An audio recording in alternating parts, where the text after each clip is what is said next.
श्री स्वामी समर्थ. जय जय स्वामी समर्थ. अनंत कोटी ब्रह्मांड नायक राजाधिराज योगीराज अक्कलकोट निवासी सद्गुरू श्री स्वामी समर्थ महाराज की जय. कसे आहात सर्व स्वामी भक्तांनो? तुम्ही सदैव आनंदी राहा हीच स्वामींच्या चरणी प्रार्थना. तुमच्या सर्व चांगल्या इच्छा स्वामी महाराज पूर्ण करो आणि आजचा दिवस तुमचा आनंदात जावो हीच स्वामींच्या चरणी प्रार्थना. प्रथम तुम्हा सर्वांचं खूप खूप मनापासून स्वागत आहे तुमच्या अनुभवांनी बनलेला भक्त आम्ही स्वामींचे या चॅनलमध्ये. मी शुभांगी पोळ तुम्हा सर्वांचं खूप खूप मनापासून स्वागत करते श्री स्वामी समर्थांच्या आलेल्या सुंदर अशा अनुभवांमध्ये. त्याचबरोबर श्री स्वामी समर्थांची भक्ती करणाऱ्या प्रत्येक भक्तांचे. श्री स्वामी समर्थांची भक्ती केलेली कधीच वाया जात नाही हे प्रत्येकाला माहीत आहे, परंतु श्री स्वामी समर्थ हे दैवत असं आहे की कधीच कोणत्याच भक्ताचे स्वतःकडे काहीच ठेवत नाहीत. एखाद्या भक्ताने मनापासून जरी श्री स्वामी समर्थ एकदा जरी म्हटले तरी देखील योग्य वेळ आली की त्याचे खूप काही स्वामी त्या भक्ताला देत असतात. श्री स्वामी समर्थ हे दैवत नेहमी आपल्या भक्तांच्या पाठीशी असते आणि आपल्या भक्तांना नेहमी साथ देत असतात. परंतु ईश्वराने त्या भक्ताची भक्ती ही त्या ईश्वरापर्यंत पोहोचावी लागते. जेव्हा एखाद्या भक्तांची भक्ती त्या ईश्वरापर्यंत पोहोचते तेव्हा स्वामी आपल्या भक्तांच्या प्रत्येक हाकेला धावून जात असतात.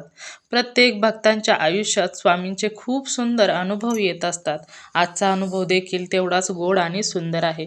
आजचा अनुभव एका स्वामी भक्त ताईंचा आहे. त्यांच्या आयुष्यामध्ये झालेले खूप मोठे संकट आणि स्वामींच्या सेवेत आल्यानंतर झालेले बदल हे त्यांनी आपल्याला सांगितलेले आहे. तर त्या ताईंनी त्यांचे नाव किंवा काहीही सांगितलेलं नाही. त्या म्हणाल्या की माझ्या आयुष्यात जो स्वामींमुळे बदल झालेला आहे तेच मी फक्त सांगणार आहे. माझ्यासारखी अवस्था कधीच कोणाचीही होऊ नये इतका वाईट त्रास मी माझ्या आयुष्यात सहन केलेला आहे. चला, मी आज माझ्या आयुष्यातील जी संकटे, माझ्या आयुष्यात स्वामी कसे आले, काय झाले ते मी सर्व तुम्हा सर्वांना सांगणार आहे. तर माझं लग्न झाल्यानंतर मला 2 मुलं झाले, परंतु माझा जाच असा होता की माझे मिस्टर मला त्रास देत होते. मला प्रत्येक वेळी मी कोणाशी बोलले, भाजी आणण्यासाठी मार्केटला जरी गेले तरी देखील माझे मिस्टर नेहमी मला त्रास द्यायचे. तू याच्याशीच का बोलली, त्याच्याशीच का बोलली, आणि नेहमी संशय वृत्ती होती. प्रत्येक वेळी माझ्यावरती संशय घ्यायचे आणि त्यामुळे मला भयंकर त्रास व्हायचा. आणि त्यांचं बोलणंच काय, शिवीगाळ हे सुद्धा होत होतं. त्याचबरोबर मारहाणसुद्धा होत होती. कोणाकडे जायचं, कोणाला सांगायचं, कोणताच पर्याय माझ्याकडे शिल्लक नव्हता. नेहमी त्रास, नेहमी त्रास. आणि सासू ही देखील मिस्टरांचं ऐकून मला देखील ओरडायची. सासरे ते सुद्धा ओरडायचे. घरात माझ्यावर प्रेम करणारा असं कोणीच नव्हतं. आई वडिलांना सांगायला जावं तर त्यांना देखील माझ्या गोष्टीचा, माझ्या मनात होणारा छळ या सर्व गोष्टींनी त्यांना देखील त्रास होत होता. जो काही त्रास होत होता तो मला एकटीला सहन करावा लागणारच होता. मग आई वडिलांना सांगून काय करायचं, आणि त्यांना सांगितल्यानंतर काय होणार आहे की त्यांना देखील जास्त त्रास होईल की आपल्या मुलीला एवढा त्रास होतो याचं त्यांना प्रत्येक वेळी दुःख सहन करावं लागेल. त्यामुळे मी माझ्या आई वडिलांकडे कधीच कोणत्याच गोष्टीची तक्रार केली नाही. माझी एक लहान बहीण होती, ती नेहमी माझ्या खूप जवळची होती. आणि प्रत्येकाच्या आयुष्यात जेव्हा एखादी लहान बहीण असते ना तेव्हा ती खूप जवळची असते. आणि आपल्या आयुष्यातील काही सुख असतं, दुःख असतं, ते नेहमी आपल्या लहानशा बहिणीशी प्रत्येकजण शेअर करत असेल किंवा नसेल, परंतु मला माझी बहीण सर्वात मोठी जवळची वाटत असे.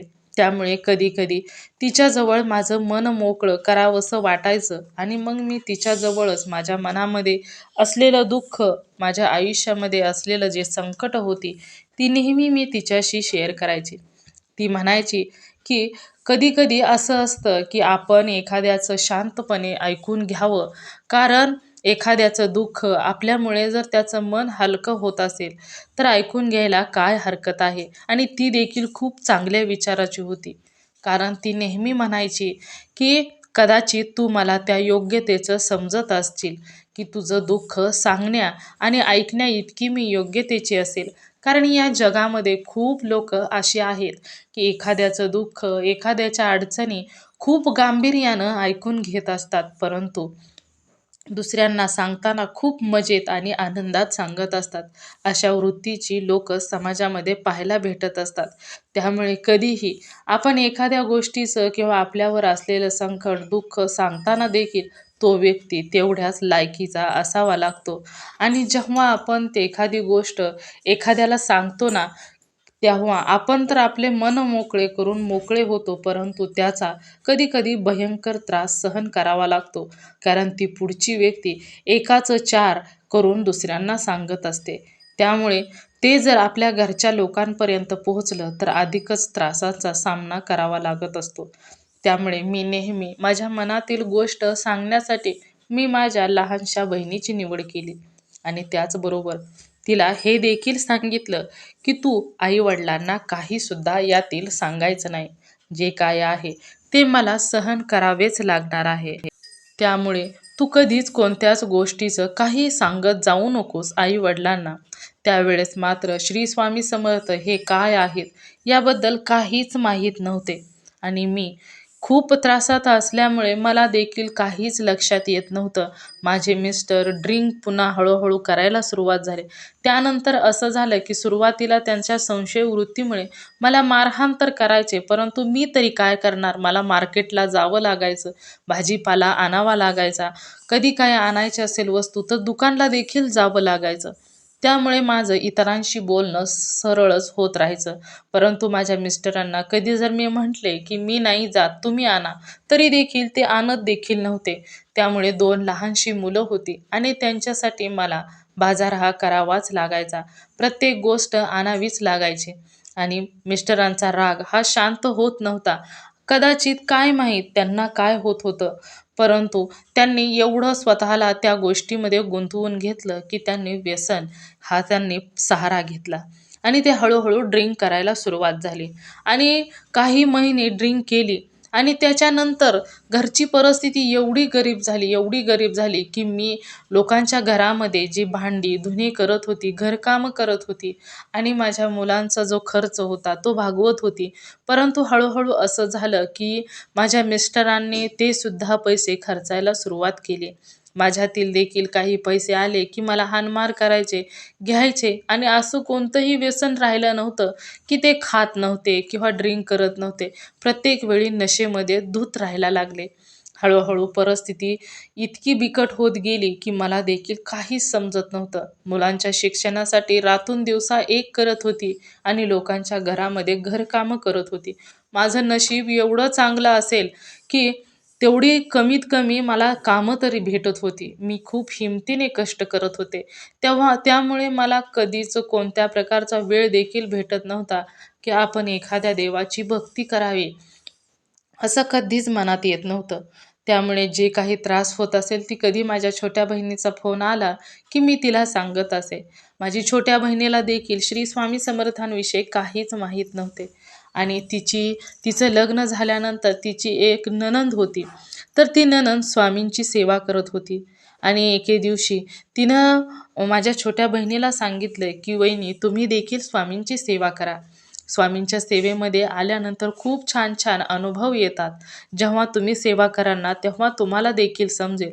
आणि माझ्या छोट्या बहिणीला आम्ही कधी श्री स्वामी समर्थ पाहिले नव्हते किंवा त्यांचे चमत्कार काय असतात हे काहीच माहीत नव्हतं. परंतु असं म्हणतात ना की स्वामींना जर एखाद्या भक्ताला स्वामी सेवेत घ्यायचं असेल ना तर तेव्हा ते घेतच असतात. आणि हळूहळू मुलं देखील मोठी होत होती. आणि अशातच खूप दिवस निघून गेले. माझी मुलं आता शिकत शिकत शिकत खूप मोठी होत होती, कॉलेज लेवलला देखील गेली. आणि त्यानंतर ना माझ्या जी लहान बहीण होती तिनं स्वामींची सेवा करायला सुरुवात केली. तिनं सेवा करून काहीच महिने झाले होते तेव्हा तिला बदल तिच्या घरामध्ये जाणवू लागला. स्वामींच्या सेवेमध्ये आल्यानंतर घरामध्ये एक प्रसन्नतेचं वातावरण तिला दिसू लागलं. त्याचबरोबर तिच्या ज्या अडचणी, दुःख तिच्यावरती येत होतं ते नकळतपणे कुठेतरी कोणत्याही प्रकारचा त्रास न देता तिच्यातून ते दूर होत होतं. त्यामुळे तिला आनंद झाला की काहीतरी स्वामींच्या सेवेमध्ये चमत्कार हा आहेच. त्यामुळे तिनं मला देखील सांगितलं की ताई, तू देखील स्वामींची सेवा कर. स्वामींच्या सेवेने कदाचित तुझ्यावर असलेलं दुःख हे कमी होईल. एवढी वर्ष झाली पण मिस्टरांचं ड्रिंक काय थांबलं नाही. माझी मारहाण सुद्धा त्यांनी कमी केली नाही. सतत अपमान, सतत अपमान, सतत मारहाण. 4 लोक बघतायत असं कधीच त्यांनी विचार केला नाही. प्रत्येक वेळी अपशब्दांचा मारा, सासू-सासऱ्यांचा देखील प्रत्येक वेळी बोलणं. घरात कोणीही इज्जत तर देतच नव्हतं, परंतु एवढं वाईट जीवन करून ठेवलेलं होतं की भयंकर त्रास आणि वेदना होत होत्या. त्याचबरोबर जेव्हा माझ्या छोट्या बहिणीनं मला तिच्या आयुष्यात आलेले अनुभव तिने मला सांगितले आणि मला म्हणाली की ताई, तू सुद्धा स्वामींची सेवा करायला सुरुवात कर. आता त्यावेळेस मला काहीही माहीत नसल्यामुळे मला तिनं एवढंच सांगितलं की तू श्री स्वामी समर्थ म्हण. श्री स्वामी समर्थ म्हणायला सुरुवात कर. कारण मला वाचता लिहिता देखील येत नव्हतं. माझ्याकडे तोच एक पर्याय होता की मी फक्त स्वामींचा जपच करू शकत होते. आणि त्यानंतर मी स्वामींचं श्री स्वामी समर्थ म्हणायला सुरुवात केली. आणि श्री स्वामी समर्थ, श्री स्वामी समर्थ एवढं काही मला माहीत नव्हतं, परंतु मी काम करत करत सतत श्री स्वामी समर्थांचा जप करत राहायचे. देवपूजा करताना देखील नेहमी श्री स्वामी समर्थच म्हणायचे. आणि याच्या व्यतिरिक्त माझी दुसरी सेवा काहीच नव्हती. माझ्याकडे माळजप सुद्धा नव्हती करायला. फक्त तोंडात आपलं श्री स्वामी समर्थ एवढंच नामजप. आणि असे करत करत काही दिवस निघून गेले आणि माझा जो मोठा मुलगा होता त्याला एक छानपैकी पुण्यामध्ये जॉब लागला. कमीत कमी आता वाटले की स्वामींच्या कृपेने खूप चांगलं होईल. आणि स्वामींची सेवा मी करायला लागल्यापासून माझ्या मिस्टरांचा त्रास काही कमी नव्हता, परंतु माझ्या मनामध्ये एक वेगळं समाधान मला पाहायला मिळत होतं. मला कुठंतरी असं वाटायचं की मला खूप एखाद्या कोपऱ्यामध्ये मला सुख आहे, समाधान आहे, मला आनंद आहे. स्वामींच्या सेवेमध्येच मी मग्न राहायचे आणि मला आनंद देखील व्हायचा. खूप वेगळ्याच प्रकारचं एक समाधान माझ्या मनात नेहमी असायचं. आणि त्यामध्येच माझ्या मुलाला मोठा जॉब लागला. त्यावेळेस म्हणतात ना, एखाद्या संकट असली की कोणता ना कोणता मार्ग हा नक्कीच निघतो. आणि त्याच पद्धतीने स्वामींच्या कृपेने माझ्या मोठ्या मुलाला एक चांगल्या कंपनीमध्ये जॉब लागला. पगार देखील खूप चांगला होता. माझा मुलगा बराच शिकलेला होता, त्यामुळे त्याला कंपनीने लगेचच उचललेलं होतं आणि त्याला जॉब देखील खूप चांगल्या प्रकारे लागला. मग असं झालं की आमच्यावर जे संकट होतं, म्हणजे जे पैशांची अडचण होती, कारण या जगामध्ये पैशाशिवाय काहीच चालत नाही. प्रत्येक वेळी पैसा हा लागतोच. त्यामुळे घरात जर 4 पैसे यायला लागले तर जरा अडचणी कमी असल्यासारखं वाटतं. चिडचिडपणा कमी होत असतो. आणि अशामध्ये मुलाला जॉब लागला म्हटल्यानंतर खूप आनंदाची बातमी कानी पडली. आणि त्यानंतर मला तर असं वाटलं की स्वामींच्या कृपेनंच माझ्या मुलाला जॉब लागला. आणि मी नेहमी म्हणायचे की स्वामी, मला काहीच नको, माझ्या मुलाला सुखी ठेवा, माझ्या दोन्हीही मुलांना सुखी ठेवा. माझा 2 नंबरचा मुलगा शिकत होता, परंतु मिस्टरांच्या स्वभावामध्ये बदल होत नव्हता. मी स्वामींना नेहमी म्हणायचे की माझ्या मिस्टरांच्या स्वभावामध्ये देखील बदल करा. त्यांचा जो स्वभाव चिडचिडा आहे, ड्रिंक वगैरे करतात, तर ते शांत होऊ द्या. असं मी स्वामींना सतत प्रार्थना करायचे. परंतु का कोणास ठाऊक स्वामींच्यापर्यंत ते पोहोचत होतं किंवा नव्हतं मला हे माहीत नाही. परंतु माझ्या मिस्टरांमध्ये कोणत्याही प्रकारचा बदलच होत नव्हता. असेच काही दिवस निघून गेले. माझ्या मुलाचा जॉब देखील एक कंपनी बदलल्यानंतर अजून पगार वाढला. खूप चांगल्या प्रकारे आता घरामध्ये देखील होत होतं. परंतु मिस्टर हे नेहमी माझ्या मुलावरती, लहान मुलावरती, मोठ्या मुलावरती सदा दादागिरी करायचे. प्रत्येक वेळी काही ना काही बोलायचे, पैसे घ्यायचे, शिवीगाळ करून त्यांच्याकडून पैसे घ्यायचे आणि ड्रिंक वगैरे करून यायचे. आता माझी धुणंभांडी करण्याची जास्त ताकद देखील नव्हती. त्यामुळे मला जमेल त्या पद्धतीनेच थोडीशीच धुणीभांडी करायची, म्हणजे जास्त घरची कामं करत नव्हती. 2-3च घरची कामे करायची आणि त्यामुळे आमचा घर खर्च बराचसा भागायचा. लहान मुलाच्या शिक्षणासाठी खर्च हा मोठा मुलगा देत होता, त्यामुळे कोणत्याही प्रकारचं दगदग पाठीमागे नव्हती. आणि अशातच एके दिवशी असं झालं की काय झालं, मी कामावरून घरी आले आणि स्वयंपाकाची तयारी चाललेली होती आणि ते मिस्टर ड्रिंक करून आले आणि अचानकच पैसे मागितले. तर मी म्हटलं की नाही, पैसे घर खर्चासाठी ठेवलेले आहेत. आणि त्यांनी हाणमार करायला सुरुवात केली. हाणमार इतकी केली की त्यांना त्या नशेमध्ये समजलंच नाही आणि मला एवढं लागलं की माझ्या डोक्यातून रक्त यायला सुरुवात झाली. चेहरा देखील सुजला आणि मला देखील खूप कंटाळा आलेला होता या सर्व गोष्टीचा.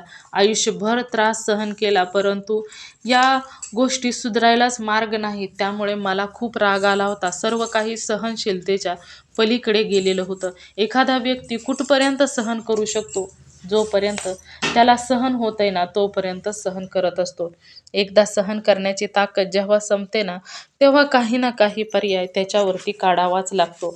आणि जेव्हा हे मला इतकं मारलं, तेव्हा मला सहनच झालं नाही आणि मी ठरवलं की आता इथे राहायचं नाही आणि मी माझी बॅग भरली आणि माझ्या माहेरी निघून गेले. आणि माहेरी निघून गेल्यानंतर तिथे काही दिवस राहिले. परंतु आता जेव्हा मुलं वगैरे मोठी होतात, माहेरात पण आपला जेवढा पाहुणचार तरुणपणी होत असतो, तेवढा जास्त दिवस झाल्यानंतर होत नाही. आणि भांडण करून आले म्हटल्यानंतर तर एक वेगळ्याच प्रकारचं वातावरण होत असतं. आणि त्यावेळेस माझा मोठा मुलगा मला म्हणाला, की "आई, तू इतक्या दिवस तिथे कशी राहणार? तर तू असं कर, की तू माझ्याबरोबर पुण्याला चल." आता मला असं वाटत होतं, की मिस्टरांचा स्वभाव एवढा रागीट आहे. माझ्या लहान मुलाला देखील ते त्रास देत होते. परंतु काळजावरती दगड ठेवून मी माझ्या मोठ्या मुलाबरोबर पुण्याला निघून गेले. तिथे देखील मी श्री स्वामी समर्थांचं नामस्मरण हे नेहमी करत होते. स्वामींची सेवा ही नेहमी माझ्या मनात चालत होती. कारण मला दुसरं काहीही येत नव्हते. मी फक्त श्री स्वामी समर्थ या मंत्राचा जप करतच राहिली आणि मुलाजवळ तिथे 1 महिना, 2 महिने असं करत 6 महिने माझ्या मोठ्या मुलाजवळ मी राहिली. आणि तिथे राहिल्यानंतर माझा लहान मुलाला भयंकर त्रास इथे गावाकडे होत होता. परंतु एके दिवशी माझा मुलगा म्हणाला, की वडिलांना दारू, ड्रिंक सुटण्यासाठी काही गोळ्या, औषधं दिलेली आहेत. तर त्यांची परिस्थिती देखील आता खूप बिकट झालेली आहे. कारण त्यांना ड्रिंकशिवाय जमत नाही आणि गोळ्या चालू असल्यामुळे अन्न देखील त्यांना जात नाही. आता ते जरा बरेचसे म्हणजे जे गोंधळ पूर्वी घालायचे, तर ते आता कमी आलेले आहेत आणि त्यांची तब्येत त्यांना साथ देत नाही. ज्या शरीराला ड्रिंक करण्याची सवय लागलेली आहे ना, तर ते जेव्हा ड्रिंक सुटायच्या वेळेस जरा त्रास देत असतात. म्हणजे त्या व्यक्तीला एक वेगळ्याच प्रकारचं फिलिंग होत असतं. तर तेव्हा मुलाने सांगितलं, तर मोठा मुलगा म्हणाला, की "आई, आता तुझी त्या घरी गरज आहे, तर तू जा." तर त्यावेळेस मग मी माझी जी काही बॅग वगैरे, कपडे वगैरे भरले आणि निघून आले. तर घरी आल्यानंतर अशी अवस्था होती, की माझ्याशी ते आल्यानंतर खूप प्रेमाने बोलले. कोणत्याही प्रकारचा राग नाही, द्वेष नाही, की मी एवढ्या दिवस तिथे राहिले म्हणून काहीसुद्धा गोंधळ घातला नाही. आयुष्यात पहिल्यांदा माझे मिस्टर माझ्याशी पहिल्यांदा प्रेमाने बोलले. एवढा आनंद झाला, की असं वाटलं, की आयुष्यभरासाठी ज्या गोष्टीसाठी मी तरसलेले होते, ती गोष्ट माझ्या आयुष्यात मला पहिल्यांदा मिळाली. आणि मी एवढी आनंदी झाले, की मला वाटलं, की माझ्या स्वामींची कृपा शेवटी कमीत कमी मला शेवटी का होईना, मी या ज्या गोष्टीसाठी मी आयुष्यभर तडफडत राहिले, तर ती गोष्ट मला आत्ता मिळाली. एवढं मला ते प्रेमाने बोलले. आणि त्यानंतर त्यांची ड्रिंक वगैरे त्यांनी गोळ्या चालू असल्यामुळे पूर्ण थांबवलेली होतीच, परंतु त्यांच्या स्वभावामध्ये एक वेगळेपणा आणि आपुलकी मला पाहायला मिळाले. आणि ज्यानंतर हे सर्व काही माझ्या मिस्टरांमध्ये बदल झाला. त्यांनी ड्रिंक सोडून दिली, कोणत्याही प्रकारचं व्यसन बंद केलं आणि ते आता माझ्याशी खूप प्रेमाने राहायला लागले. आणि स्वामींची कृपा, मी ना संध्याकाळी स्वामींच्या पुढं पाणी वगैरे ठेवायचे ना, तर त्यामध्ये श्री स्वामी समर्थ, श्री स्वामी समर्थ म्हणायचे आणि मिस्टरांना प्यायला द्यायचे. सकाळचं देखील स्वामींच्या पुढे पाणी ठेवून मिस्टरांना श्री स्वामी समर्थ म्हणून प्यायला द्यायचे. तर त्यांचा स्वभावामध्ये त्यांना जो त्रास आणि ते देत होते कशासाठी, तर त्यांना जे गोळ्या चालू होत्या आणि ड्रिंक वगैरे घेत नव्हते, तर त्यांना त्रास सहन करावा लागत होता. त्यासाठी मी त्यांना ते पाणी प्यायला देत होते. त्यामुळे त्यांचा त्रास कमीत कमी थोडासा व्हावा यासाठी मी त्यांना ते पाणी प्यायला देत होते. स्वामींना सतत सांगायचे, की मिस्टरांना कोणत्याही प्रकारचा त्रास होऊ देऊ नका. भलेही त्यांनी मला आयुष्यभर भरपूर त्रास दिलेला असला तरी देखील नेहमी मला वाटायचं, की त्यांना कोणत्याही प्रकारचा त्रास होऊ नये. आयुष्यभर मी त्रास काढला. जेव्हा मला आनंदाची, सुखाची गरज होती, तेव्हा मला कोणीच साथ दिली नाही. माझी मुलं लहानाची मोठी मी स्वतःच्या कष्टाने केली आणि स्वतः लोकाची धुणी भांडी करून मुलांना शिकवलं. परंतु मुलांनी देखील माझ्या कष्टाचं चीज केलं. माझी मुलं देखील खूप मनापासून आणि स्वतः त्यांना काहीतरी बनण्याची इच्छा, आईने केलेल्या कष्टाचं त्यांनी सार्थक केलं आणि मुलं देखील खूप चांगल्या प्रकारे शिकली. मोठा मुलगा खूप चांगल्या प्रकारे जॉबला आहे. मिस्टरांचं देखील स्वामींच्या कृपेने ड्रिंक सुटलं. त्यांचा देखील स्वभावात बदल झाला. त्यांचं जे दुसरी काही व्यसनं होती, जे दुसरं काही खातात ते सर्व काही बंद झालं आणि ते पूर्णपणे निर्व्यसनी झाले. आता ना स्वामींच्या कृपेनं माझ्या आयुष्यात खूप चांगलं चाललेलं आहे. अगोदर जर स्वामी माझ्या आयुष्यात आले असते ना, तर कदाचित माझा जो त्रास पूर्वी मला सहन करावा लागत होता, तर तो त्रास मला आता तर तेव्हा सहन करावा लागला नसता. परंतु असं म्हणतात ना, की भोग असतात. काही भोग स्वतःच भोगून संपवायचे असतात. तसेच कदाचित माझ्या आयुष्यात माझ्या कर्माचे काही भोग असतील, म्हणून तर मला सतत त्रास सहन करावा लागला. परंतु स्वामींच्या सेवेत आल्यानंतर माझ्या भोग हे संपले असतील. आणि माझ्या आयुष्यात सुखाचे दिवस हे स्वामींच्या सेवेमुळेच आले, असं म्हणायला काहीही हरकत नाही. कारण स्वामींच्या सेवेत आले आणि काही वर्षातच माझ्या आयुष्यातील जो त्रास होता तो पूर्णपणे बंद झाला. मिस्टरांचा जो त्रास होता ते देखील पूर्णपणे बंद झाला. आणि जिथं म्हणतात ना, की नवऱ्याचं जर मिस्टरांचं जर प्रेम भेटायला लागलं ना, तर प्रत्येकजण प्रेमाचा वर्षाव करत असतात. तसंच माझ्या देखील बाबतीत झालं. जेव्हा माझ्या मिस्टरांच्या स्वभावामध्ये बदल झाला ना, तेव्हा सर्वच जण माझ्याशी खूप चांगल्या प्रकारे बोलायला लागले. कारण पूर्वी तेच मला कधीच त्यांनी किंमत दिली नाही. कारण एका पत्नीला नेहमी आपल्या पतीने खूप विचारावं, प्रेमाने बोलावं एवढीच अपेक्षा असते. त्यांना कोणत्याच गोष्टीची अपेक्षा नसते, की मला हे घ्यावं, ते घ्यावं. जी मनापासून आपल्या मिस्टरांची सेवा करत असते ना, त्या पत्नीला कोणत्याच गोष्टीची आशा नसते. फक्त प्रेमाने 4 शब्द बोलावेत एवढंच अपेक्षा असते आणि तेच माझ्या आयुष्यात मला भेटलं स्वामींच्या सेवेमध्ये आल्यानंतर. तुम्ही कल्पनासुद्धा करू शकणार नाही एवढा हाणमार, एवढा शिवीगाळ आणि प्रत्येक वेळी अपमान आयुष्यभर सहन केला. कोणीच म्हणजे एखादं म्हणतं ना, की बघा, की मी आहे म्हणून टिकली, नाहीतर इथं कोणीच टिकलं नसतं. परंतु अशी अवस्था होती, की माझ्या आयुष्यात ना एक दिवसही असा उगवला नाही, की मला त्यांनी हाणमार केली नाही. कधी-कधी तर रात्री दारू पिऊन आले, की मी जरी झोपलेले असले, तर मला उठवण्याची पद्धत अशी होती, की माझ्या कानाखाली वाजवूनच मला उठवायचे. कधी-कधी लाथ घालून उठवायचे. एवढा भयंकर मार सहन केला आणि त्या त्या त्यावेळेस ना असं वाटायचं, की कुठेतरी जाऊन जीव द्यावा. परंतु माझी लहान 2 मुलं होती. त्यामुळे त्यांच्याकडे पाहिलं, की सर्व काही दुःख संपून जायचं. असं वाटायचं, की या मुलांसाठी आपल्याला नव्याने जागं व्हायचं आहे, नव्याने कष्ट करायचे आहे.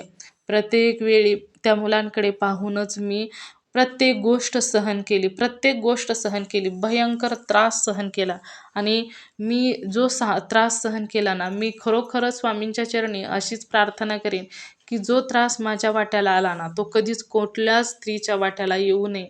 कारण जेव्हा स्त्रीला गरज असते, की कोणाच्या तरी आधाराची, कारण लहान-लहान मुलं असतात, तेव्हा गरज असते. परंतु जर कोणीच आधार देत नसेल ना, तर त्या स्त्रीला कसं उभं राहावं लागतं, किती संकटांचा सामना करावा लागतो. त्याचबरोबर संकटांचा सामना तर करावाच लागतो, पण घरामध्ये जो त्रास असतो ना, तो प्रत्येक वेळी क्षणोक्षणी मारून टाकत असतो. प्रत्येक वेळी मारून टाकत असतो. त्यामुळे असा त्रास कधीच कोणाच्या स्त्रीच्या वाट्याला येऊ नये. प्रत्येक घरामध्ये सुख, समाधान, शांतता असावी. एखादी गोष्ट कमी असावी, जे काही मूलभूत गरजांमध्ये, परंतु प्रेम हे खरोखरच प्रत्येक गोष्टीला जिंकत असतं.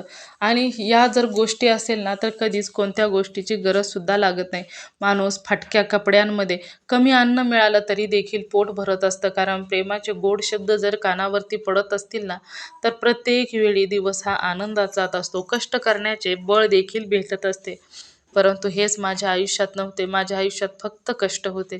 परंतु अशी वेळ कधीच कोणावर येऊ नये आणि संपून गेले ते दिवस. आता स्वामींच्या कृपेने खूप छान दिवस चाललेले आहेत. मिस्टर देखील खूप प्रेम करतात. मुलं देखील खूप जीव लावतात. प्रत्येक वेळी आहे, काय नाही, प्रत्येक वेळी विचारतात, "तुला काय घ्यायचं आहे का?" प्रत्येक वेळी खूप जीव लावतात. खूप सुख, समाधान स्वामींच्या कृपेनं माझ्या आयुष्यामध्ये आलेलं आहे. आणि फक्त मी नामस्मरण केलं. या व्यतिरिक्त कधीच काहीच कोणतीच सेवा केली नाही.